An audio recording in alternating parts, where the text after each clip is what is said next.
1. Cartoon Network's regular show follows two complete idiots working as park maintenance while horrible things keep trying to kill them. But did you know the original concept was for the duo Mordecai and Rigby to be working at a zoo that imprisoned humans until the creator was told it was a horrible idea. You were the only one who didn't like that. And I'm really glad you didn't like that, because I would have been a really bad idea. Mordecai and his strict boss Benson were first considered to be the leads, but later decided two slackers had a better chemistry. Cartoon Network first tested regular show, Adventure Time, and Uncle Grandpa to be done in Flash animation by the same team who worked on Foster's Home for Imaginary Friends, but traditional hand-drawn was chosen for all three. That Flash animation crew went on to produce Problem Solvers, which featured a cameo of the raccoon and bird. The same characters were featured in J.G. Quintel's college short film back in 2006, The Naive Man of Lollipop Land and 2 in the AM PM. The latter features two store clerks hallucinating after consuming drugs. What did you put in these things anyway? It's just a little marijuana. Personally, 2 in the AM PM was the animated film that made me want to pursue working at Cartoon Network. It's so limited, but it still works as animation because it's just funny. It doesn't need animation to work. The characters that appear in both the short films and regular show are voiced by the same people because Mordecai's actor, J.G. Quintel, is also the series creator, while Sam Marin voices Benson, Muscleman, and Pops. Sam also made his own pilot for Cartoon Network, Pillowass Mansion. Wow. There's several parallels to the short films in the series, but officially the stories are not connected. Shh, shh. Do you hear that? Did you hear that? Hear what? What? What?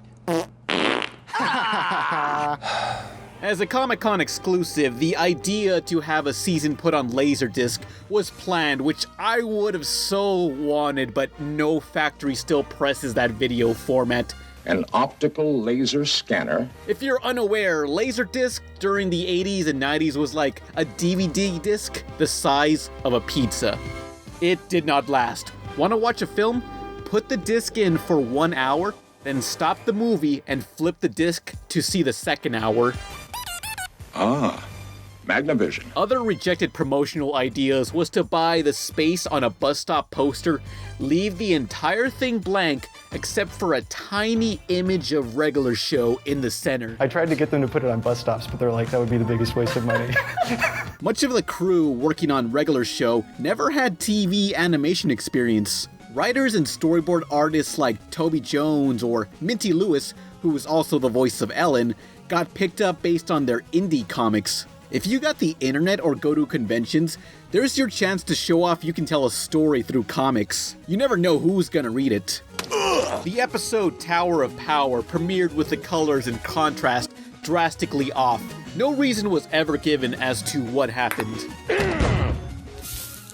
One of the reoccurring villains is GBF, Gary Bobby Ferguson, a video game enthusiast who wants to have the highest score in several arcade video games. Now who holds that record again? Oh yeah, me! Yes, go ahead. Stroke the beard of Garrett Bobby Ferguson. GBF is obviously based on Billy Mitchell, a real-life person who at one point was the Donkey Kong World Championship and featured in the documentary The King of Kong. And look what's behind the creator J.G. Quintel in this interview, the poster to that very movie. Regular show in general features many video game and 80s references. The console Mordecai and Rigby play is modeled after the Sega Master System. The episode Video Game Wizards had the slackers competing in a video game championship to win the Maximum Glove. It's so bad. This was based on the 80s film The Wizard, where gamers journey to California for a video game competition. It was nothing more than a Nintendo advertisement prominently featuring the Power Glove controller. I love the Power Glove. It's so bad.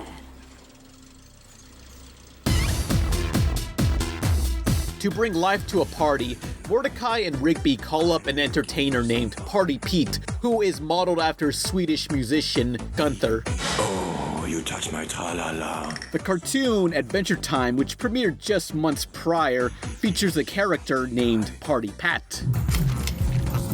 The crew of Regular Show was not aware of the other character existing at the time of production. 12 seconds to showtime, everyone! Party Pete and Pat were both shown together in the animated introduction to the Cartoon Network Sports Award show, The Hall of Game 2014.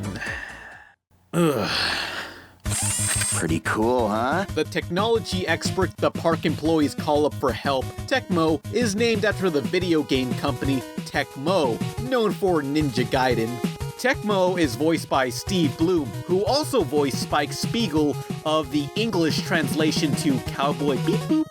In the third Regular Show Halloween special, Tales of Terror Park, Tecmo is seen dressed as Spike Spiegel. And for the last bit of trivia, for a series that's rated PG, it got away with much more than the usual American kid show. You turd! You're a turd! But in the UK, turds was replaced with planks. You plank! You're a plank! No, you're a plank! You're the plank! You're... No!